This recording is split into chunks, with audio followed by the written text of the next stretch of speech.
அண்ணாமலைக்கு ஏன் இன்னமுமே எந்த பதவியுமே கொடுக்காம? திரு அண்ணாமலை அவர்கள் மாநில அரசியலில் தீவிரமாக இயங்க விரும்புகிறார். இதன் காரணமாக அவர் எப்படி அகாமடேட் செய்வது, என்னவாக அகாமடேட் செய்வது என்பது குறித்த சிந்தனை மேலிடத்துக்கு இருக்கலாம். ஆனால் பாரதிய ஜனதா கட்சியோடு மேலிடத்தோடு நெருங்கிய தொடர்புடைய சிலரிடம் நான் பேசுகிற போது திரு அண்ணாமலை அவர்களை ரெக்கக்னைஸ் செய்யாமல் தமிழகத்தில் தேர்தல் அரசியல் களத்தை பாஜக சந்திக்காது. அவருக்குரிய பொறுப்பு, வாய்ப்பு, அவர் என்ன பொசிஷனில் இருப்பது என்பதை முடிவு செய்துவிட்டு தான் கூட்டணியை இறுதி செய்யப்படும் என்கிறார்கள். அதிமுகவோடு பேசி முடித்து மீண்டும் மாநில அரசியல் தான். அவர் மாநில அரசியலில் தீவிர கவனம் செலுத்த விரும்புகிறார் என்று நான் கேள்விப்படுகிறேன்.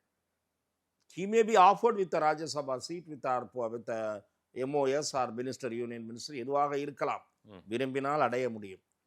நான் கேள்விப்படுவது அவர் மாநில அரசியலில் தொடர்ந்து பாரதிய ஜனதாவை வலிமைப்படுத்தி பாரதிய ஜனதா தலைமையில் தமிழகம் தேர்தலை சந்திக்க வேண்டும். 26 இல்லைன்னா 31 என்பது அவரது இலக்காக இருக்கிறது, அவரது நோக்கமாக இருக்கிறது.